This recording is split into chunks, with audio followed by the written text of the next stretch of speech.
The Astero is a versatile frigate that can be fitted in a number of ways. It provides skill bonuses to armour resistances and drone hit points, as well as roll bonuses that increase the effectiveness of scan probes and allow it to fit a covert ops cloak. This fit is designed to kite at around 20 kilometers, with its drones doing most of the damage. Here I've chosen 5 warriors, 5 hobgoblins and 5 ECM drones. I've chosen the warriors for faster targets, hobgoblins for slower targets, as well as ECM drones for tactical escape. The drones should be kept alive at all costs, as without them you will be powerless. Fortunately, the skill bonus to drone hit points will assist you in this. Since this fit is most comparable to a Tristan, we'll start off with a fight against a Tristan. Although he tries to damp me so I can no longer lock him, I can still apply my DPS with drones. The only worrying thing about this is that you will lose your point until you get closer. Remember to keep an eye on your capacitor. Since he's not doing a lot of damage here, I turn off my invulnerability field, which allows me to keep my micro warp drive running. There's really no contest here, the Tristan goes down extremely quickly. It's a similar story against this slicer. For some reason, 2 of my drones got bored of fighting him halfway through.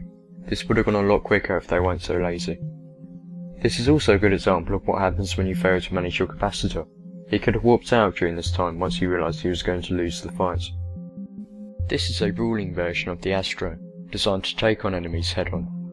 Using its covert ops cloak, it can sneak up on enemies, apply its weapon scram, and kill them. All of its 120 DPS comes from drones. Here I've used a Stratios for a turret, because an unbonus turret wouldn't do a lot of damage compared to the drones. The afterburner helps give more manoeuvrability in close range. A micro warp drive cannot be used due to lack of power. You will be significantly weaker when your auxiliary armour repairer goes into reload, so I recommend overheating your normal repairer for the duration of this cycle. The Astero is extremely powerful and can kill most other frigates in a 1v1. Here it takes on a drone mule. The drone mule goes for the interesting tactic of shooting my drones after he decides my armour tank is too strong.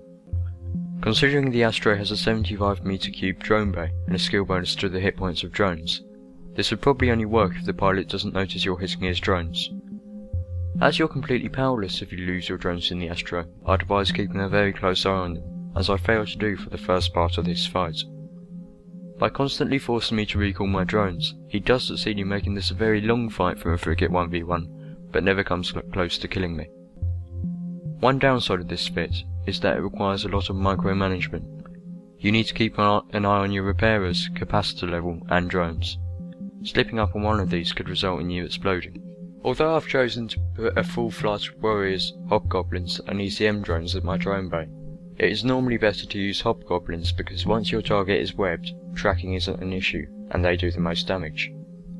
ECM drones are useful if you mess something up and need to run away, but you run a higher risk of running out of drones. If you do come up against a kiting ship with a micro warp drive, you want to attack him with your drones. Even though you won't be able to land a point on him, you should be able to force him to warp off. The Stratios is the cruiser variant of the Astero, again providing bonuses to armour resistances and drone hit points. Unlike the Astero, it also receives bonuses to drone damage and medium energy turret to optimal range. The Stratios does have some flaws compared to other popular kiting ships such as the Omen Navy issue. Heavy drones will struggle to keep up with some cruisers and everything smaller than that, meaning that medium drones or sentry drones are the only viable option in this case. The Stratios may struggle to control range against certain ships, another key flaw in a kiting ship. However, this fit will be able to put out over 500 DPS if heavy attack drones can hit the target and keep up with it. The kiting Stratios generally underperforms when compared to the brawling Stratios. This is mainly due to the fact that drones are inherently bad for kiting.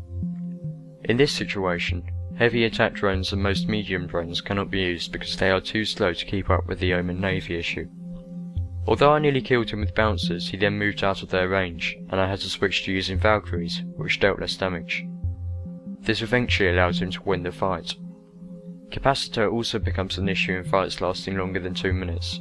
This fit would work well in a gang with Rapier and Arazu support, as the drones will be able to apply their damage a lot more effectively if the target isn't moving. After you get within 10 kilometers of your enemy by using the cloak to sneak up on them, this fit is extremely effective. Its 600 DPS, again mainly from drones, can rip into any target quickly, while its 60,000 EHP can withstand a similar amount of fire. If the enemy is trying to kite you, you can force them to come closer into your grasp by using the tracking disruptor. You ideally want to get within 15 km of your target if using sentries. You can play some Jaws music while you're approaching, then decloak, drop drones, and burn towards your target. After decloaking, you'll suffer from the same sensor recalibration time that Tech 3 cruisers and covert ops do. Once you have a lock, aim to kite at the range of your scrambler, so here I try to orbit him at 8 km. As you can see, he struggles to hit me with the void, forcing him to switch to null. You can also use ogres once the target is webbed. I'm using guards here because they deal similar amounts of damage and I can use Tech 2 sentries.